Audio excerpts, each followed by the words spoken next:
Hey everybody, my name is Lee Cage. I'm here for another episode of 15 Minutes with Lee. Today we are going to be introducing and interviewing Kasra. Now, Kasra is not your normal consultant. He is a partner at BDO, one of the world's top consulting and accounting firms. He has a steadfast commitment to organizational transformation, business process improvement, and helping organizations optimize and transform the way they do business.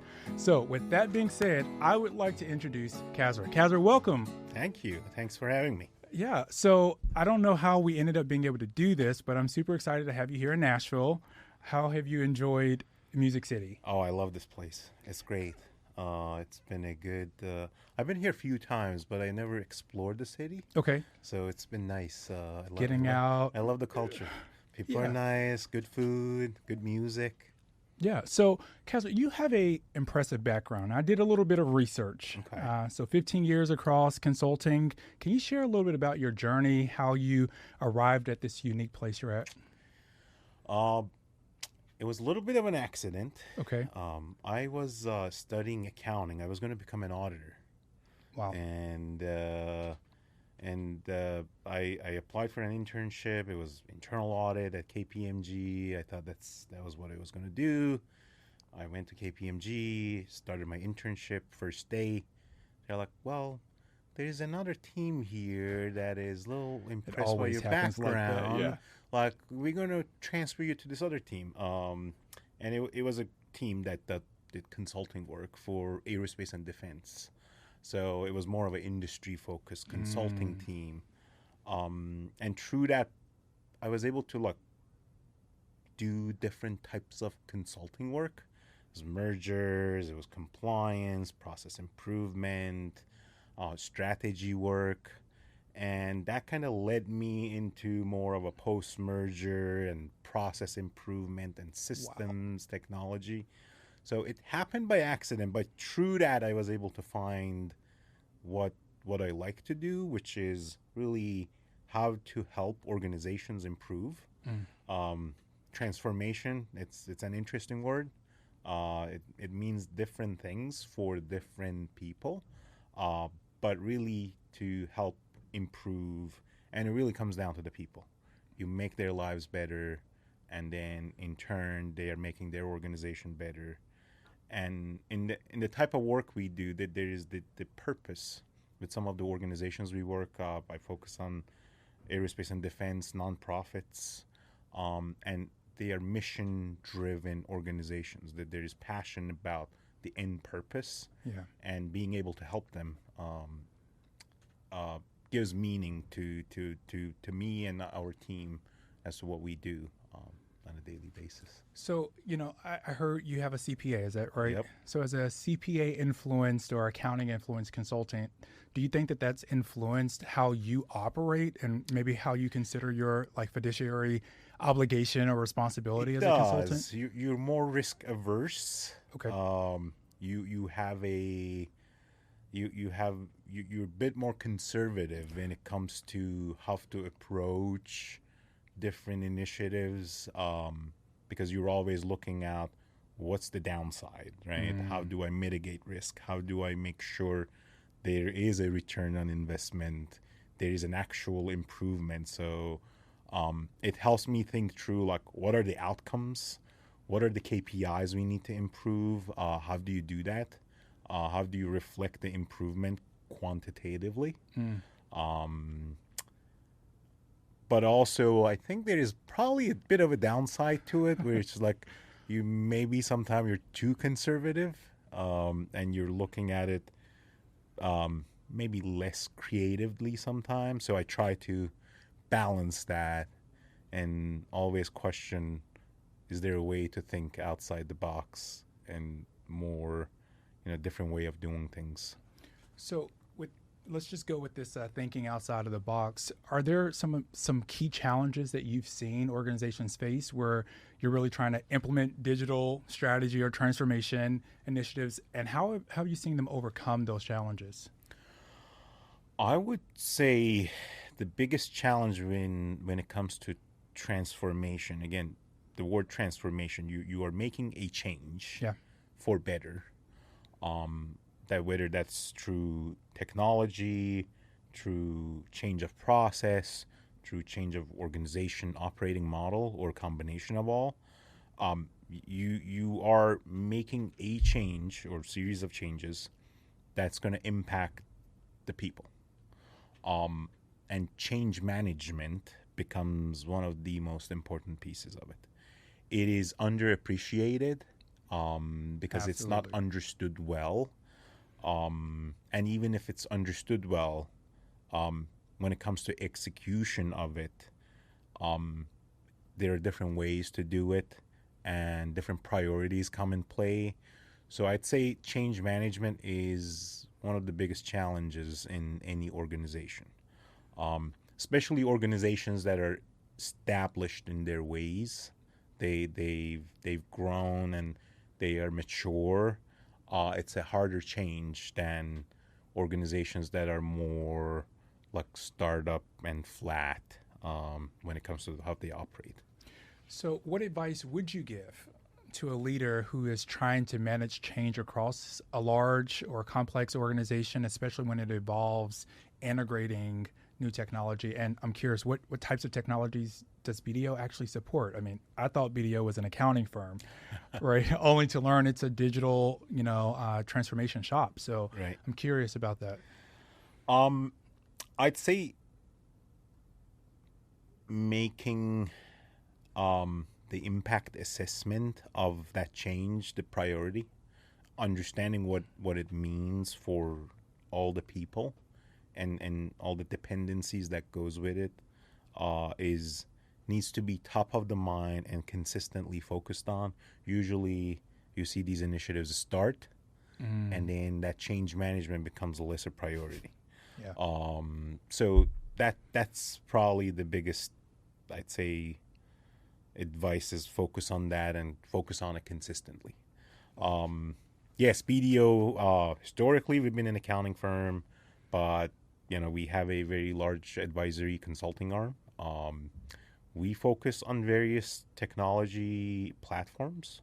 That includes Workday, Oracle, Info, Salesforce, Wow. Microsoft products. We are a systems integrator, but we approach it a little bit different.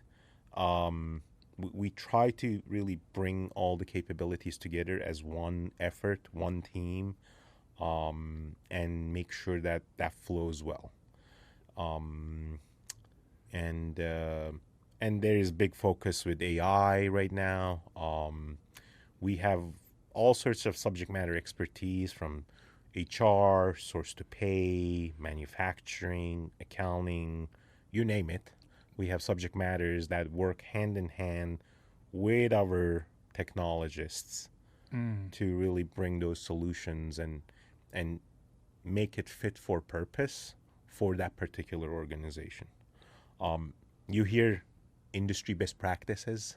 That's a common terminology Yes, the used. air quotes, yes. That's Yeah, right. Yeah. And Hi, I'm Carmen Hudson. I'm the host of the Recruiting Book Club, and we're starting our second season. I'm so excited to bring to you another set of guests of recruiters who have written books. We are excited to have some very special guests this season. We've got Shally, we've got Craig Fisher, James Ellis, and quite a few other people that we're going to bring on board to tell us about what they wrote, why they wrote it, and maybe we'll veer off into a conversation about recruiting on all types of topics and subjects that happen in our industry. So I hope you can join us. I'm excited. at the end of the day, they like it's great to strive and say, hey, what is the best practice? What do other people do? But in reality, there's no such a thing as industry best practice. You have to define what is best for your organization.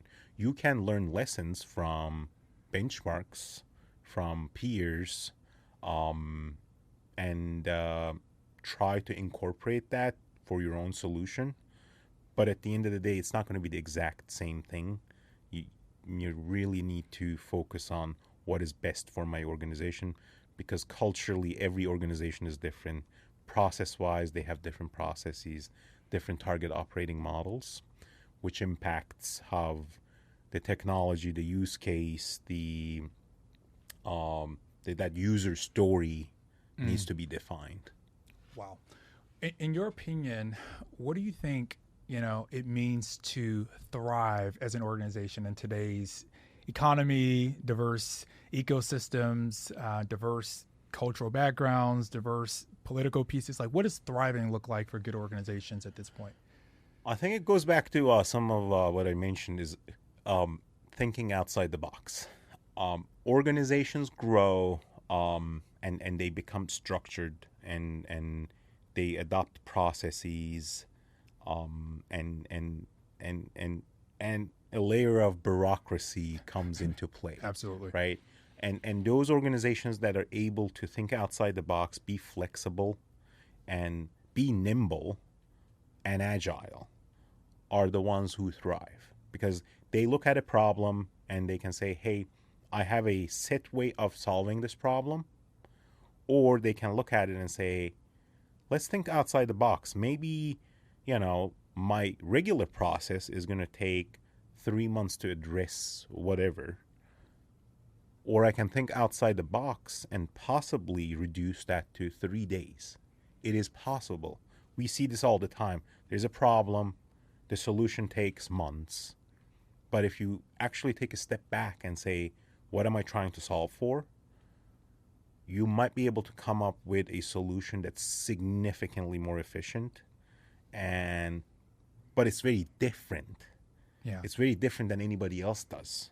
And difference can be scary. Yes. And that's why organizations, the ones that don't take that risk, tend to stay behind. And the ones that do take that risk and say, you know what, I'm going to try this. It might fail, but it's a fraction of the time. Wow. And you can then learn from that.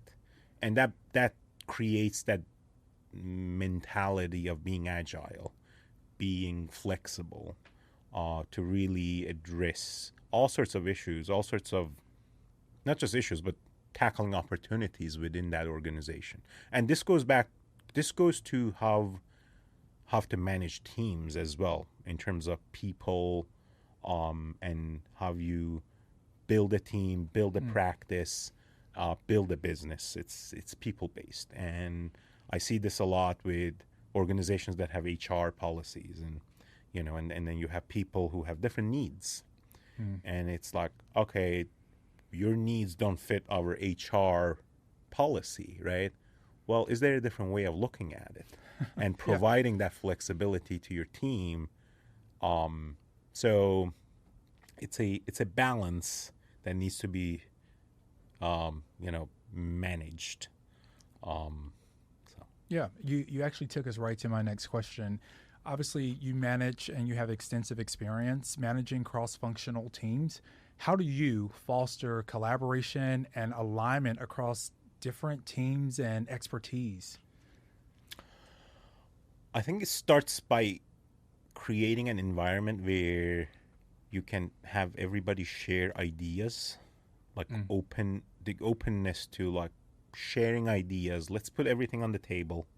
There could be good ones, there could be bad ones, but having that openness to listen and consider what everybody has to say, and thinking through what's the best solution.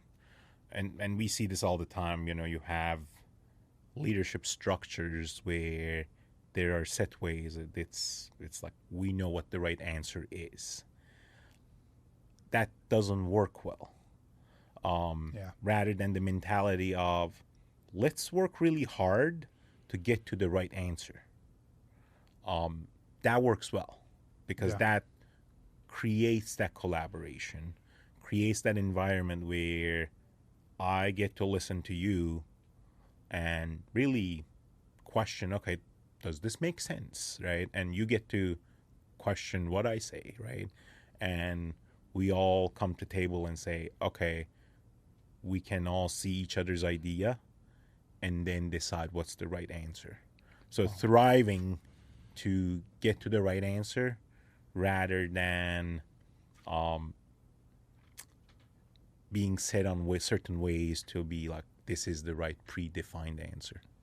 So there are, I'm sure, a ton of folks that will listen to this that are maybe new or emerging in their career. What would you say to an aspiring consultant or even a future leader in the technology space? What are some of the key skills or mindsets that you believe would be important for them to develop as they look at consulting?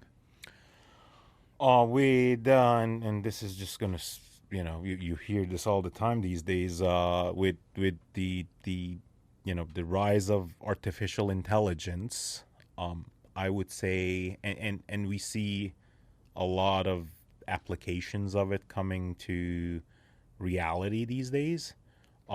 Learning how to leverage artificial intelligence to help with your job, help with your anything in life, and like understanding how you could leverage it, I think is probably going to be the biggest skill set.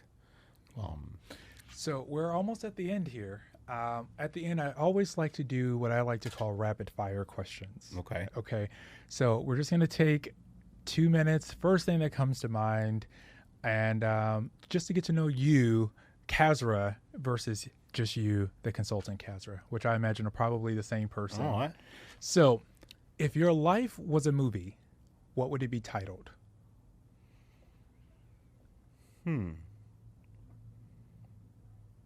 Evolution. Okay. If your life was a book, what would it be called? That's a good one. I don't have a good answer for you.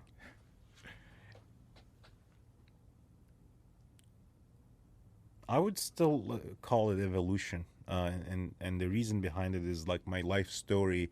It has evolved, right? And it's a long story, but different podcast. Yeah. Change, evolution, and maybe that's part of the transformation, like personal transformation, right? Yeah. A nice way to tie that back. Yep.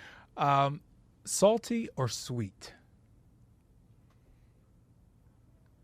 Salty. Cats or dogs? Dogs. Golf or basketball? Golf. Now, you probably noticed I stayed away from baseball because the Pope, recently became the Pope. Yep. One of the first questions they asked, like, are you a Cubs or a White Sox guy? So I'm trying to avoid any of those things, but okay, very, very good. All right, Kasra, we're at the end of our session. Are there any key takeaways that you would like to leave, nuggets, before we wrap up? No, I appreciate everything you do. I appreciate this podcast, all the insights you share. Look forward to the next one. Awesome. All right, everybody. Well, that has been our 15 minutes. In the words of Tabitha Brown, I hope you have the most amazing day.